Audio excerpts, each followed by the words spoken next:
السلام عليكم ورحمة الله وبركاته. أمة المسلمين تا جرهان أمة الصومالية ميلو بجوكتان والسلامنا أنا صاحب كي إذا جاء وعن هالكان أصوف الرسالة إن أمة المسلمين تا أمة الصومالية لقيب سنة حكان تعسي كدرنا تعسيدي كتمت مروجات لهاد ولا الكينا أبوان كينا إن أبهنا وحرب النوعها قف صوماليات الله نحرسته أبوان صوران نرتا إنا لله وإنا إليه راجعون نفتا مر والبا way go'aysaa laakiin geerida Soomaalidu waxay dhahdaa geerida wuxuu ku fiican tahay dambi baa noqotay geel jire waxa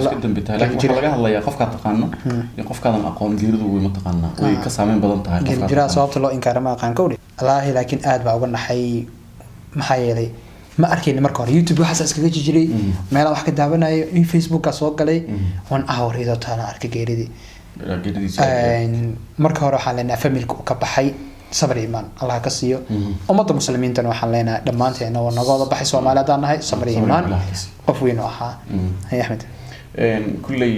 sidoo saaxiibkii sheegay geeridaasi qof kasto Soomaaliya meel walba dunida ka jooga saameyn bay ku yeelatay anagana waajib baan saaran oo ah inaan murugada la qaybsano ehelkii iyo asxaabtii iyo familkii uu ka baxay ninkaasi abwaanka ahaa saameynta weyn ku lahaa Soomaaliya meel walba ay joogto ahaa nin bulshada la wadaaga wacyigelin joogto ah oo loo baahnaa runtiina wax badan ka bedeshay wacyigelintiisa ummadda Soomaaliyeed hab dhaqan ha noqoto diiniyan ha noqoto iyo wadciga markaa taagnaaba soo qof kasto Soomaaliya geeridan saameyn bay ku yeelatay waan u tacsiyeynaa qof kasto Soomaaliya waxaan murugada la qaybsanaynaa qof kasto Soomaaliya qaasatan ehelkii iyo qaraabadii iyo mataqaana asxaabtii uu ka baxayna waxaan leenahay samir iimaan ilaahay idin ka siiyo sooraan kaliya idin kama tagin anagu dhan buu naga tagay saameentana waa idin mataqaana waxaan hadda idin la dareemayna waxa kaliya aan awoodna waxay tahay inaan u duceyno aan iraahdo ilaahay jannadii ha ka waraabiyo wuxuu ahaa shakhsi ay Soomaaliyeed jeceshahay marka aan u duceyno walaalkeena abwaankeena aabaheena ilaahay jannadii ha ka waraabiyo Ismaaciil آمين كل حلقة يا وصوران كلين وصنود من المنطق كورونات ودنتين دت بدن عالمك مركا أنتي مسلمين تهذا إن سومالين أحد الله هو ذا نحريستو نسمر إمام ولا يجينا رمان قيسك كبحين ما له بابو حوا يوقف بانجا بحيو جيرد وقصب مركا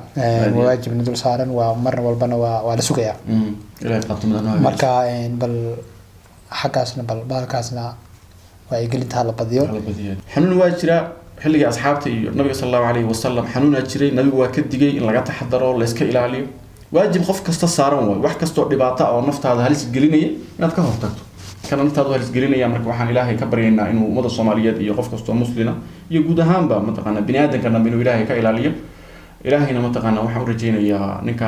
naga baxayna ilaahay jannada inuu ka waraabiyo muuqaalkayta soo gabagabeynayna كل واحد البدن سيده كرام جرتو إن شاء الله بل الله نعم سيد دمانتنا إن أنت كلنا دونا مقالك حي واحد كي دونا إن إلهي دمانتنا ونيل عليه. السلام عليكم ورحمة الله وبركاته.